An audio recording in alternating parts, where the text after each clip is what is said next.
نحمده ونصلي ونسلم على رسوله الكريم اما بعد اعوذ باللہ من الشیطان الرجیم بسم اللہ الرحمن الرحیم والمؤمنون والمؤمنات بعضهم اولیاء بعض یأمرون بالمعروف وینہون عن المنکر ویقیمون الصلاة ویؤتون الزکاة ویطیعون اللہ ورسولہ صدق اللہ العظیم وصدق رسولہ النبی الکریم الامین ان اللہ وملائکتہ یصلون علی النبی یا ایہا الذین آمنوا صلوا علیہ وسلموا تسلیما الصلاۃ والسلام علیک یا سیدی یا رسول اللہ وعلی آلک واصحابک یا سیدی یا رحمۃ للعالمین۔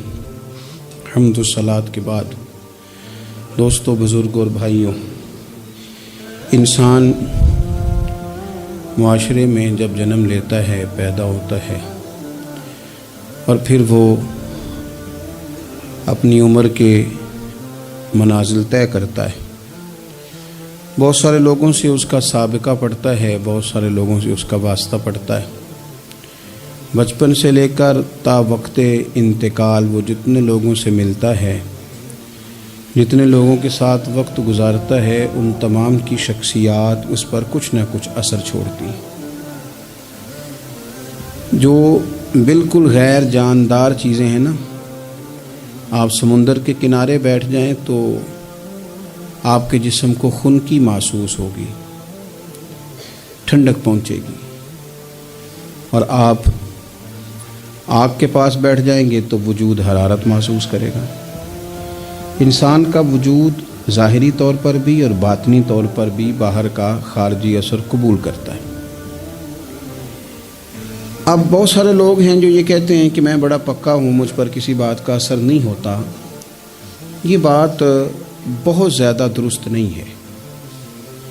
انسان بہرحال اثر قبول کرتا ہے۔ ہاں، جو لوگ علم میں، عمل میں اور نظریات میں بہت زیادہ پختہ ہو جاتے ہیں اور بہت زیادہ وہ معلومات رکھتے ہیں، وہ کئی دفعہ سامنے والا جب بات کرتا ہے تو اس کی بات کا جواب یا رد ان کے پاس موجود ہوتا ہے، تو پھر وہ اس اثر سے بچتے ہیں، لیکن کلیتاً نہیں۔ بہرحال کچھ نہ کچھ اثرات عام لوگوں پر، میں کہہ چکا ہوں کہ جو اسپیشلسٹ لوگ ہیں کسی بھی معاملے میں وہ تو بچ جاتے ہیں، لیکن عام لوگ بہرحال اثر قبول کر لیتے ہیں۔ اللہ تبارک و تعالیٰ نے نا اپنے بندوں کی اس کمزوری پر بھی اپنے بندوں کو یہ رہنمائی کی ہے کہ چونکہ تم نے اثر قبول کرنا ہے، لہذا اس طرح کرنا کہ سالے نیک لوگوں کی صحبت میں بیٹھنا، اور جو برے لوگ ہوں ان سے خود بخود پرہیز کرنا، ان کے پاس ہی نہ جانا۔ ضروری نہیں ہے کہ بچے کو آگ جلا ہی دے، لیکن بچہ چونکہ اس کا اثر لے لے گا، وہ اسے پتہ نہیں کہ وہ آگ ہے، لہذا اس کی ماں اسے نصیحت کرتی ہے کہ بیٹا تو آگ کے پاس جا ہی نہ، ایسا نہ ہو کہ تو چلا جائے اور تیرے لیے بہت زیادہ نقصان کا باعث یہ چنگاریاں بن جائیں۔ اللہ تبارک و تعالیٰ نے نا ہمیں صالحین کی صحبت اختیار کرنے کا کہا اور برے لوگوں سے بچنے کا کہا، اور اگر قرآن مجید کی زبان میں سادہ ترجمہ کیا جائے تو ایک قوم کے پاس بیٹھنے کو کہا اور 2 مرتبہ پرہیز کا کہا۔ صراط الذین انعمت علیہم، ان لوگوں کے رستوں پہ چلو جو انعام یافتہ ہے، وہ ایک گروہ بتایا، اور غیر المغضوب علیہم ولا الضالین، ان سے بچو جن پر غضب ہوا اور وہ جو رستے سے بھٹک گئے، گمراہ ہو گئے۔ پرہیز کی باری آئی تو 2 لوگ بتائے، بھٹکے ہوئے سے بھی بچنا، اور جو فضل والے نہ ہوں، غضب والے ہوں، ان سے بھی بچنا۔ تو صالح صحبت، اچھی صحبت، نیک لوگوں کے ساتھ اٹھنا بیٹھنا۔ قرآن مجید کی سورہ توبہ میں اللہ کریم ارشاد فرماتے ہیں والمؤمنون والمؤمنات بعضهم اولیاء بعض، مومن مرد اور مومن عورتیں ایک دوسرے کے مددگار ہیں، دوست ہیں، مددگار ہیں۔ کیا مدد کرتے ہیں؟ وہ مالی مدد کرتے ہیں، ان کو معاشی طور پر سپورٹ کرتے ہیں؟ نہیں، ارشاد فرمایا یأمرون بالمعروف وینہون عن المنکر، وہ نا بھلائی کا حکم دیتے ہیں اور برائی سے منع کرتے ہیں، یہ والی مدد کرتے ہیں ایک دوسرے کی، یہ مومنوں کا کمال ہے۔ اور پھر وَيُقِيمُونَ الصَّلَاةَ وَيُؤْتُونَ الزَّكَاةَ، وہ نماز صحیح ادا کرتے ہیں اور زکوٰۃ بھی ٹھیک ادا کرتے ہیں۔ وَيُطِيعُونَ اللَّهَ وَرَسُولَهُ، اللہ کی بھی اطاعت کرتے ہیں اور اللہ کے رسول کی بھی اطاعت کرتے ہیں۔ ان کی مدد یہ ہے ایک دوسرے کے لیے کہ وہ بھلائی کا حکم دیتے ہیں، برائی سے منع کرتے ہیں، مل کے نمازیں پڑھتے ہیں، زکوٰۃ ادا کرتے ہیں، اللہ اور اس کے رسول کی اطاعت کرتے ہیں۔ فرمایا اولئک سیرحمہم اللہ، قربان جائیں، کیا انداز کریمانہ ہے رب کریم کا۔ فرمایا یہ وہ لوگ ہیں جن پر اللہ ضرور رحم فرمائے گا، جن پر اللہ اپنے فضل سے ضرور رحم کرے گا، اللہ ضرور رحمت کرے گا ان لوگوں پر، اس لیے کہ یہ ایک دوسرے کے مددگار ہیں۔ ان اللہ عزیز حکیم، اور بے شک اللہ غالب حکمت والا ہے۔ ایک دوسرے کی مدد خیر کے کاموں میں کرنی چاہیے۔ نبی کریم صلی اللہ تعالی علیہ وسلم نے فرمایا کہ اپنے بھائی کے مددگار بن جاؤ، چاہے وہ ظالم ہو یا مظلوم ہو۔ فوری طور پر انسانی ذہن میں سوال اٹھتا ہے کہ یا رسول اللہ صلی اللہ تعالی علیہ وسلم، یہ مظلوم کی مدد تو سمجھ میں آتی ہے، ظالم کی مدد کیسے کریں؟ تو اللہ کے حبیب علیہ السلام دیکھیں کتنا نفسیات کے قریب، کتنا آسان کر کے، کتنا انسانی سطح جس کو بڑی جلدی قبول کرے، اس طرح حضور نصیحت فرماتے، یا رسول اللہ صلی اللہ تعالی علیہ وسلم یہ بھلا ظالم کی مدد کیسے کریں؟ تو حضور نے فرمایا اسے ظلم کرنے سے روک دو، یہی تمہاری اس کے لیے مدد ہے۔ تم اسے سمجھاؤ کہ یہ بات غلط ہے، تم اسے کہو کہ تم زیادتی پر ہو، تم اسے کہو کہ تم غلط بات پہ اڑ گئے، تم اسے سمجھاؤ کہ جس رستے کے تم مسافر بنے ہو یہ رستہ ٹھیک نہیں ہے، یہ تمہاری مدد ہوگی اس کے لیے۔ تم اپنے دوست کو، بھائی کو، عزیز کو، رشتہ دار کو قائل کرو کہ وہ غلط کام نہ کرے، یہ تمہاری مدد ہے اس کے لیے، تم مددگار بن گئے اپنے اس بھائی کے۔ اچھے لوگوں کی صحبت، اچھے لوگوں کے پاس اٹھنا بیٹھنا۔ آج کل اس کا ترجمہ اور بھی کیا جا سکتا ہے کہ اچھے لوگوں کو سننا، اچھے لوگوں کی بات پر توجہ دینا۔ مولانا ایک مزاج ہے ذائقہ بدلنے کا، یعنی یہ طبیعت بڑی انوکھی ہے لوگوں کی، کہتے ہیں یہ تو بات روز سنتے ہیں، کوئی انوکھی بات نہ سنیں، اس چہرے کو تو روز دیکھتے ہیں، کوئی انوکھا چہرہ نہ دیکھیں۔ لیکن درویش کیا کہتے ہیں؟ کہتے ہیں پاہویں سونے ملن ہزارہ، آسان نہیں یار بٹونا۔ او بھائی یہ مطلب سنو تو صحیح جی فلانا کیا کہہ رہا ہے۔ او بھائی خدا کے بندے پہلے تو اپنوں کی تو سن لے، وہ تو سمجھ لے، اس پر تو تھوڑا سا تو غور کر لے۔ ہم اس طرح الجھ جاتے ہیں اور قصداً الجھاؤ پیدا کرتے ہیں، ادھر بھی تھوڑا گئے، ادھر بھی تھوڑا گئے، اتنی بھی تھوڑی سنی، ٹھیک ہے، یہاں تو آپ پھر اتنا وقت رکھتے ہوں کہ سب کی بات سنیں، اور اتنی صلاحیت رکھتے ہوں کہ اس کو پرکھ بھی سکیں، اور آپ اپنی ذہنی سطح پہ لا کے پھر صحیح کو صحیح کہنے کی طاقت رکھتے ہوں، غلط کو غلط کہنے کی اور جاننے کی صلاحیت رکھتے ہوں، تو آپ یہ کام کریں۔ لیکن اگر ایسا نہیں ہے تو پھر تو آپ اثر قبول کریں گے، پھر تو معاملات اور طرح کے ہو جائیں گے۔ اس لیے کوشش کریں کہ صالحین کی سنگت۔ نبی پاک صلی اللہ تعالی علیہ وسلم نے فرمایا، میرا خیال ہے اس عنوان پر اس سے زیادہ قیمتی بات نہیں ہو سکتی۔ اللہ کے حبیب علیہ السلام نے فرمایا کہ انسان اپنے دوستوں کے دین پہ ہوتا ہے۔ اوئے ہوئے، اتنی بڑی بات۔ فرمایا انسان اپنے دوستوں کے مذہب پر ہوتا ہے، اس لیے سوچ کے بنایا کرو کہ یار کسے بنا رہے ہو، غور کر لو اس کو، دوستی کو، یارانے کو، اٹھنے بیٹھنے کو معمولی سا کام نہ سمجھنا، آنے جانے کو، سفر کرنے کو معمولی سا کام نہ جاننا۔ بندہ اپنے دوستوں کے مذہب پہ ہوتا ہے، اس کے منہ میں زبان اپنی ہوتی ہے۔ اکثر لوگ ایسے ہوتے ہیں ان کے منہوں میں زبان اپنی ہوتی ہے، لفظ اپنے نہیں ہوتے، جملے کسی اور کے بول رہے ہوتے ہیں۔ اس کا مطلب یہ ہوتا ہے کہ وہ سارا اثر قبول کر چکے ہیں کہ جو انہیں یہاں تو راہ حق پہ لے گیا ہے، اور اگر جس کا وہ اثر لے رہے تھے بندہ غلط تھا تو وہ انہیں غلط ترک پہ لے گیا ہے۔ ایک بات خواجہ حسن بصری کی، اللہ اکبر، صحیح لوگ چل رہے ہوتے ہیں، کسی درویش کے عقیدت مند ہوتے ہیں، تربیت پا رہے ہوتے ہیں، رستہ صحیح چل رہا ہوتا ہے، لیکن وہ مطلب فٹافٹ ایک کوئی شخص بیچ میں گھستا ہے اور آگے کہتا ہو نہیں میں تجھے بتاتا ہوں معاملہ تو کچھ اور ہے۔ وہ بالکل سڑک پہ صحیح چل رہے، اب انہوں نے غلطی کیا کی، انہوں نے ہر چمکنے والی چیز کو سونا سمجھ لیا، انہوں نے ہر اجلی چیز کو طیب جان لیا۔ حضرت خواجہ حسن بصری فرماتے ہیں بروں کی صحبت میں نہ بیٹھنا، بروں کی صحبت تجھے اچھوں سے بدگمان کر دے گی، وہ تیرے ذہن میں اچھوں کے بارے میں۔ حضرت پیر چندن شاہ صاحب رحمۃ اللہ تعالی علیہ آل و مہار شریف والے، حضرت پیر چندن شاہ صاحب رحمۃ اللہ علیہ کے پاس نا ایک نوجوان آیا تو پیار ہو گیا، وہ بیٹھنے لگا، طریقت سیکھنے لگا۔ وہ لوگ بھی بڑے خالص تھے، انہیں مریدوں کی صورت میں طاقت نہیں چاہیے ہوتی تھی، بلکہ انہیں مریدوں کی صورت میں وہ لوگ چاہیے ہوتے تھے جو ان کا پیغام آگے پہنچائیں، جو ان سے وہ سیکھیں، جو وہ سکھا کے انہیں دیندار بنانا چاہتے ہیں۔ تو بچہ بیٹھ گیا، حضرت بھی بڑا ہی پیار کرنے لگے، اسے دین سمجھانے لگے۔ تو اس کے والد صاحب پیچھے سے آئے اور آ کے کہنے لگے پتر چل گھر چلیے۔ کہنے لگے جی ابا جی اور میں تے نہیں جانا، میں تے ایتھے ہی رہنا ہے۔ کہنے لگا پتر چل میں بڑے پیر ویکھے نے۔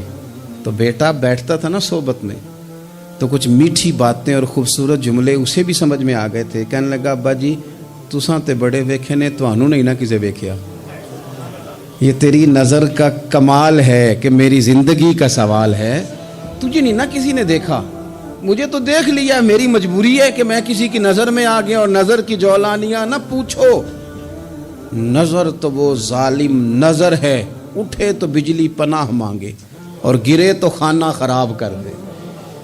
اس لیے میں تو نظر میں آ گیا ہوں، مجھے بتائیں میں کدھر جاؤں، میرا معاملہ اور طرح کا ہو گیا۔ تو عزیز دوست آپ یہ دیکھیں کہ آپ کسی صالح بندے کی صحبت میں جا رہے ہیں اور یکدم ایک شخص آیا ہے، اس نے آ کے سارا معاملہ روک دیا۔ بروں کی صحبت اچھوں سے بدگمانی پیدا کرتی۔ آپ کے دوستوں کا ٹھیک ہونا بڑا ضروری ہے، حلقہ احباب کا درست ہونا بڑا ضروری۔ آپ نے تھوڑا سا بھی جس کے ساتھ سفر کرنا ہے نا، اس بندے کا بھی ٹھیک ہونا بڑا ضروری ہے، ورنہ انسانی ذہن میں بعض لوگ ایسے سوالات چھوڑ دیتے ہیں کہ وہ سوالات نہیں ہوتے، وہ وسوسے ہوتے ہیں۔ وہ تو ایک جملہ کہہ کے گزر گیا، اور انسان ہے کہ وہ لڑتا رہا، جدوجہد کرتا رہا۔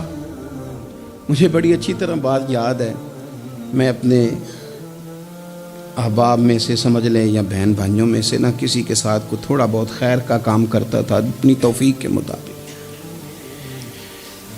تو ایک دن میں دوبارہ سے اسی سلسلے میں اپنی خدمت کے لیے حاضر ہوا تھا، تو میں واپس لوٹا تو ایک صاحب مجھ سے کہنے لگے کنا کچھ تو سائیں پار جانا ہے،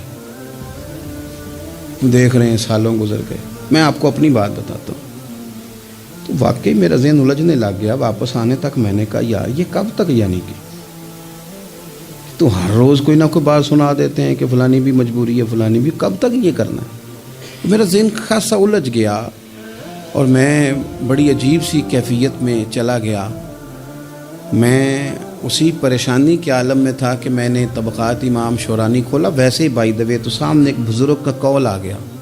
وہ کہنے لگے یاد رکھنا بندے بندوں کے محتاج نہیں، بندے رب کے محتاج ہے، اور اگر کوئی بندہ کسی کا بھلا کرتا ہے نا تو بس اللہ نے اس کی ڈیوٹی لگائی ہے، باقی دے اللہ ہی راہ ہے۔ بندے بندوں کے محتاج، اگر کوئی بندہ کسی کو کچھ دیتا بھی ہے تو وہ اللہ کی دی ہوئی ڈیوٹی سر انجام دیتا ہے۔ بندے او ہو میرا تو رو رو کے برا حال ہو گیا، اور میں نے کہا تو کیا سوچنے لگ گیا تھا، تو کچھ ہے؟ میں مسکین پرانا خادم، کسے در ملی نہ ٹوئی، تے واصف یار نے نظر جو کیتی تے واصف ہی ہوئی۔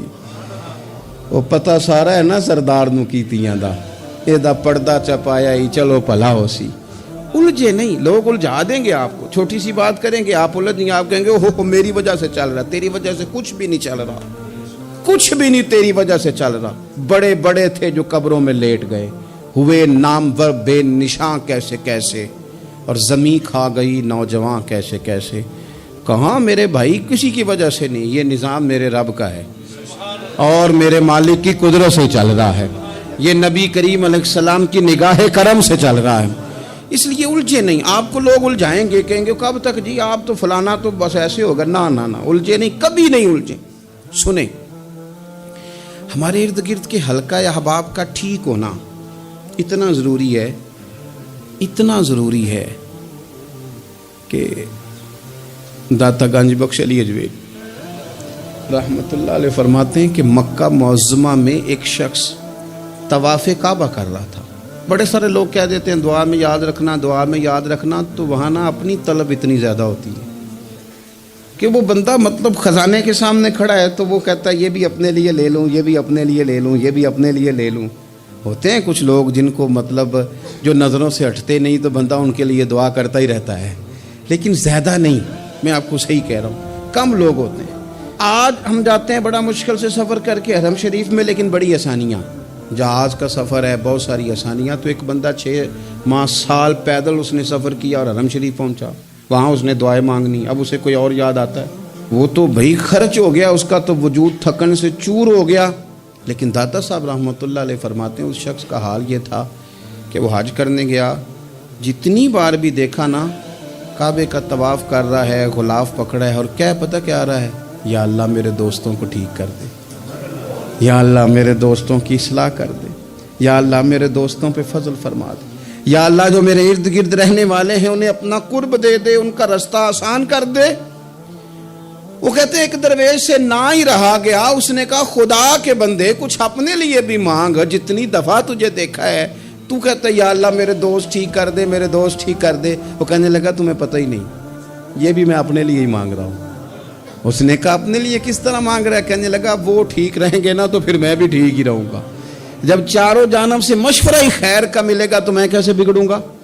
جب وہ سارے مجھے اچھی رائے دیں گے اور اچھی طرف ہی قائل کریں گے تو کیسے کام خراب ہوگا؟ تو میں بالواسطہ اپنے لیے ہی اللہ سے سوال کر رہا ہوں کہ یا اللہ انہیں سوار دے تاکہ میرا بھی فائدہ ہو جائے۔ اپنے حلقہ اثر میں ایک تو خود اچھی بات کریں، بری نہ کریں، اور دوسرا نہ کوشش کریں کہ ایسے لوگوں کے پاس جا کے بیٹھیں، اور جا کے بیٹھنے کے لیے بھی نا انسان کا پہلے ارادہ، پہلے نیت۔ ہم جب کسی جگہ جاتے بھی ہیں تو ہماری نظریں اتنی طائرانہ پہلے پڑتی ہیں، اتنی تنقید کرتے ہیں، پہلے ہم نے اپنے ذہن میں جو خاکہ بنایا ہوتا ہے نا کسی کا، پہلے اس میں اسے تولتے ہیں، پہلے ہم پوری طرح نچوڑ کے دیکھتے ہیں کہ کون سی چیز صحیح ہے اور کون سی غلط ہے۔ اس ذائچے میں اگر کوئی پھر بھی پورا اتر آئے، پھر بھی اس کی کہی ہوئی باتوں کو اس ذوق سے قبول نہیں کرتے۔ جب آپ کا سیکھنے کا مزاج ہے تو پھر تو ہمیں کہا گیا کہ یہ علم، یہ معرفت، یہ تو مومن کی گمشدہ میراث ہے، مومن کی ہے، اس سے گم ہو گئی ہے، جہاں سے ملے وہاں سے حاصل کرو۔ خیر کی بات آپ ذہن بنائیں، اچھا گمان کریں کہ یار میں نے سیکھنا ہے، تو آپ طالب علم سے بھی سیکھ لیں گے، چھوٹے بچے سے بھی سیکھ لیں گے۔ اگر آپ کا ذہن ہے اور اگر یہ نہیں ہے تو پھر میرے بھائی اینک اتنی تگڑی ہے، اتنی سخت ہے کہ اس کے شیشوں پر کوئی پورا اتر سکتا ہی نہیں، تو پھر کس طرح سیکھیں گے؟ آپ حضرت ابن الجوزی رحمۃ اللہ علیہ فرماتے ہیں کہ ایک درویش تھے، حضرت ابو ہاشم ان کا نام تھا۔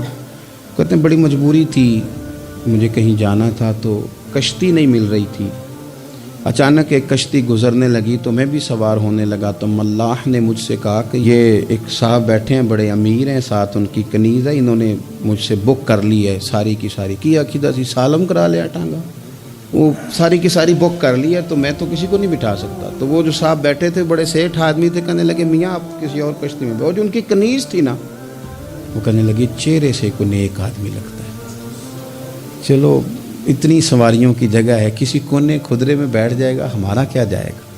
کہا اچھا چلو آ جاؤ۔ کہتے میں کونے میں بیٹھ گیا، تھوڑا رستہ آگے گیا، انہوں نے کھانے کا سامان نکالا، مجھے بھی کھلایا، لیکن کھاتے کھاتے میری نظر پڑی تو اس میں تو شراب کے برتن بھی تھے معاذ۔ پھر اس شخص نے کھانا کھانے کے بعد اس کنیز سے کہا کہ مجھے معاذ اللہ گانا سناؤ، وہ گانے گانے لگی، یہ میری طرف متوجہ ہونے لگا، مجھے کہنے لگا سنو، میں نے کہا میں یہ نہیں سنتا، پھر میری طرف شراب بڑھائی. میں نے کہا میں نہیں پیتا. تو کہنے لگا تو کیا سنتا ہے, تو کیا سنتا ہے؟ تو کہنے لگے میں سناؤں کیا سنتا ہوں. کہا سنائیے. فرماتے میں نے قرآن پاک پڑھنا شروع کر دیا. کچھ لوگ, میں آپ کو یقین سے کہتا ہوں, کچھ لوگ ایسے ہیں ان کی زندگی دور گزر گئی ہے مسجد سے. انہیں کو بندہ چاہیے جو تھوڑا سا جا کے پیغام حق سنائے. یعنی ان کو پتہ ہی نہیں ہے کہ دین میٹھا کتنا ہے, حسین کتنا ہے, قرآن میں چاشنی کتنی, سرکار کی تعریف کا, نعت خوانی کا رنگ کتنا شاندار ہے. میرا یہ ماننا ہے کہ جسے رب رسول کے رنگوں کی خوشبو کا پتہ چل گیا نا, پھر دنیا کا کوئی اور رنگ اسے اپنی طرف مائل کر ہی نہیں سکتا, سوال ہی پیدا نہیں ہوتا. کچھ لوگوں نے سونگا نہیں ہے, آئے نہیں ہیں, قریب نہیں آئے. تو شیخ ابو ہاشم کہتے ہیں, مجھے کہنے لگا سناؤ نا. امیر آدمی تھا, کبھی اس طرف گیا ہی نہیں تھا. ڈھیروں لوگ ہیں جو نہیں مسجد جاتے. الہاکم التکاثر حتی زرتم المقابر. اللہ فرماتے ہیں کہ تمہیں دولت کی ہرس نے اتنا عجیب الجھا دیا کہ قبروں تک پہنچ گئے تم. بہت سارے لوگ ہیں قبر میں چلے جاتے ہیں, مسجد میں نہیں آتے.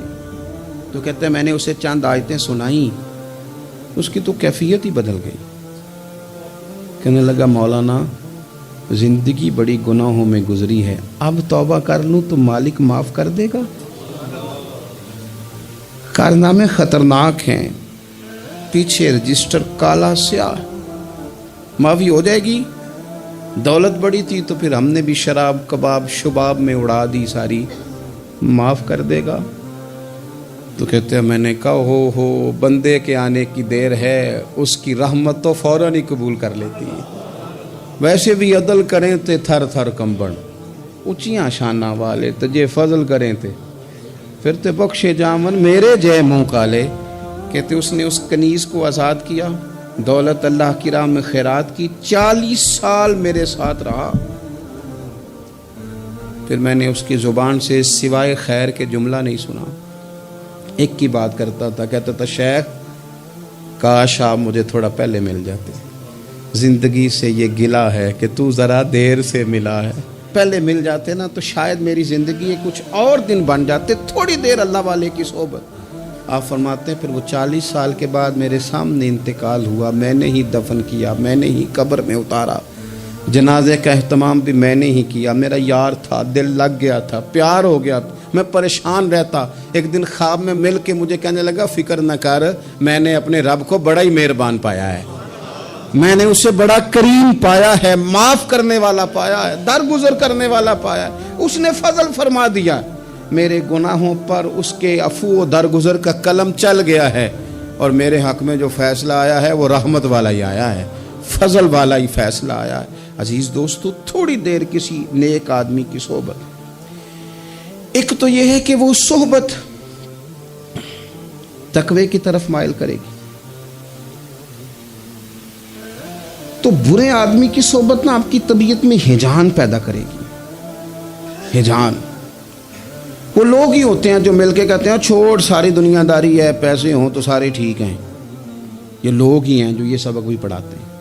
وہ لوگ ہی ہیں وہ کہتے ہیں چھوڑ یار, کون سے درویش, کون سے مولوی, کون سے دیندار, سب اسی طرح کے ہی ہیں. یہ لوگ ہی ہیں جو کہتے ہیں چھوڑو میاں تم کس چکر میں پڑ گئے, ابھی تو اتنی عمر پڑی ہے. یہ سب چیزیں ہیں. ہمارے صاحب رحمۃ اللہ علیہ ارشاد فرمایا کرتے تھے کہ بڑے بڑے گھروں کے مہمان نہ بننا, ورنہ بڑے بڑے اونچے اونچے مکان تمہارا بھی دل چاہے گا کبھی میرا بھی اس طرح کا گھر ہو جائے نا.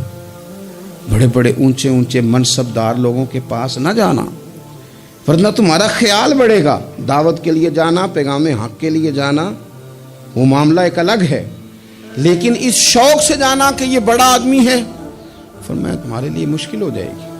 تمہارا دل کہے گا کہ تو اتنے بڑے گھر میں کیوں نہیں رہ سکتا.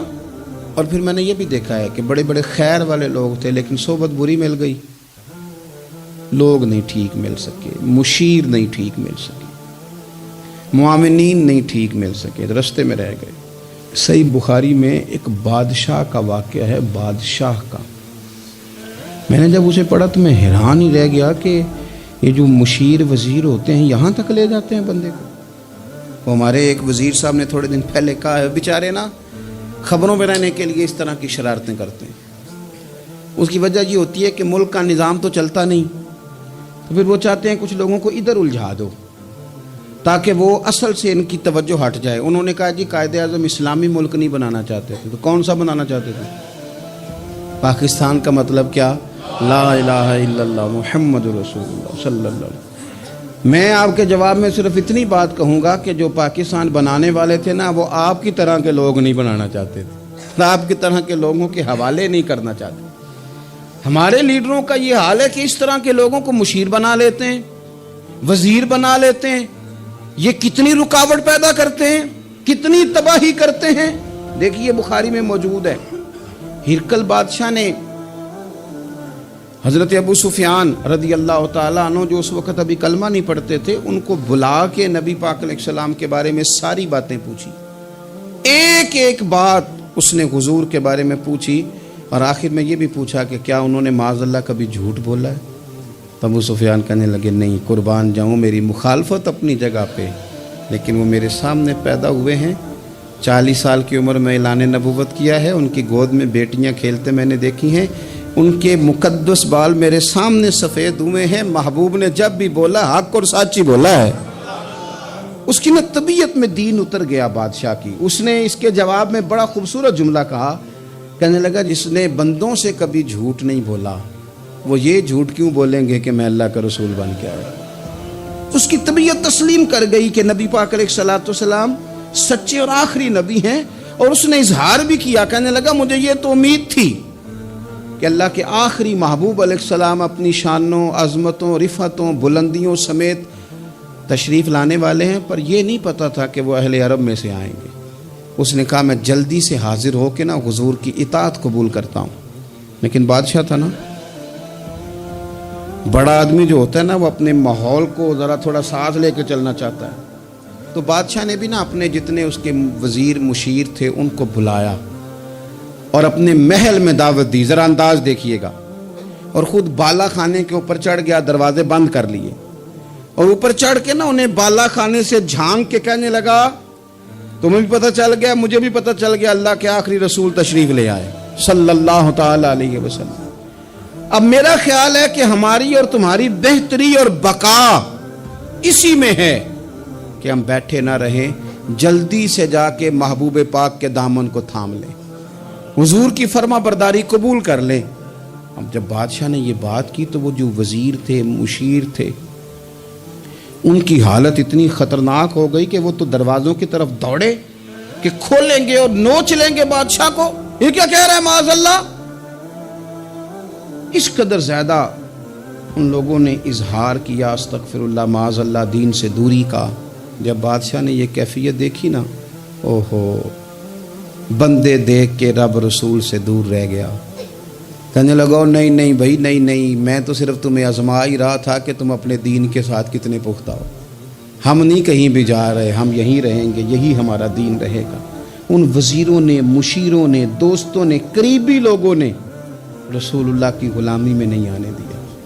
اتنا برا اثر کرتے ہیں یہ مشیر وزیر، اتنا خوفناک حال کر دیتے ہیں انسان کا قریب رہنے والے لوگ کہ سامنے کرم کا دریا بہہ رہا تھا، لیکن اس کی بدقسمتی دیکھو، وہ دور اس لیے رہ گیا کہ اس کے دوست ٹھیک نہیں تھے، مشورہ دینے والے ٹھیک نہیں تھے، قریب رہنے والے ٹھیک نہیں، یہ دور رہ گیا۔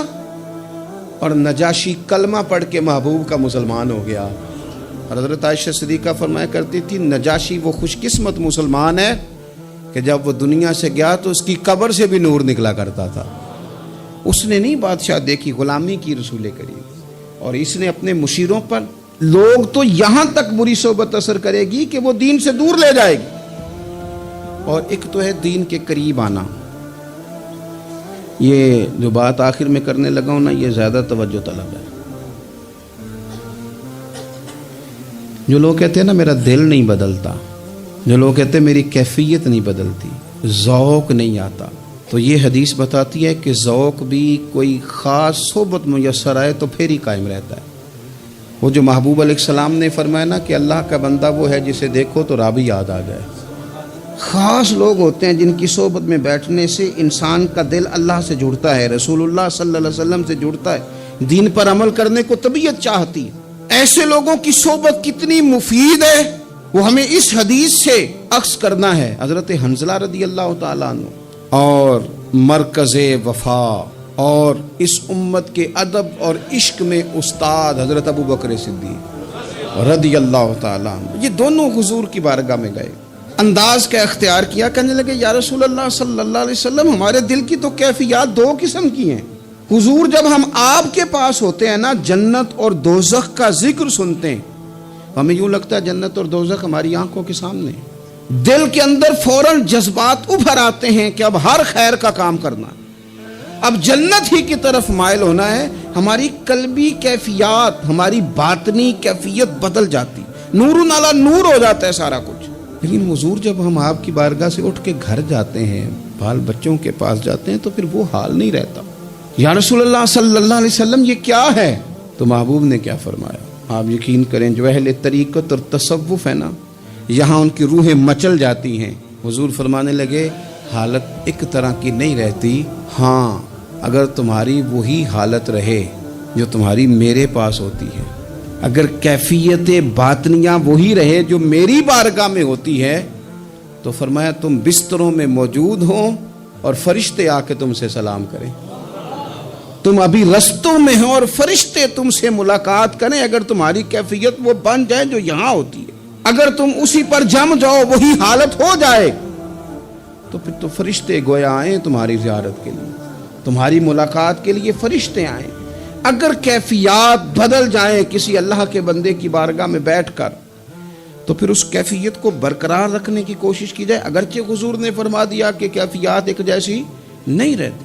اور چلو میرے بھائی تھوڑی دیر کے لیے ہی صحیح، جتنی صحبت میسر آئے، شاید اسی لیے امام اعظم ابو حنیفہ رحمۃ اللہ علیہ کی عمر 60 سال سے زیادہ تھی، تو کسی نے پوچھا حضور کتنی عمر ہے؟ فرمایا عمر ہے 3 سال۔ حضرت آپ تو علم، عمل، روحانیت، معرفت کے شاہ سوار ہیں، تو ساری داڑھی سفید اور آپ کہہ رہے ہیں 3 سال۔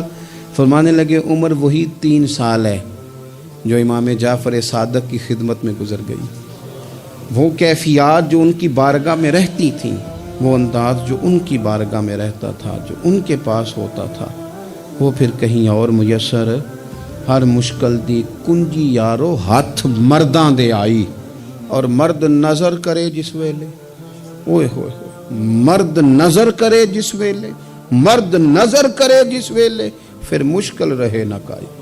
وہ جو کیفیات ہے نا اس وقت کی، جب کوئی رب کا بندہ ملے اور انسان اس کی صحبت میں بیٹھ کے اپنے رب کو یاد کرے، رسول کریم کی محبت میں مچلے، تو پھر وہ لمحے اتنے قیمتی ہیں کہ وہ زندگی سنوارنے کے لیے کافی ہو سکتے ہیں۔ اللہ کریم اچھی صحبت نصیب فرمائے۔ آخر دعوایا ان الحمدللہ رب العالمین۔ عشق اللہ وچ ہو مستانہ،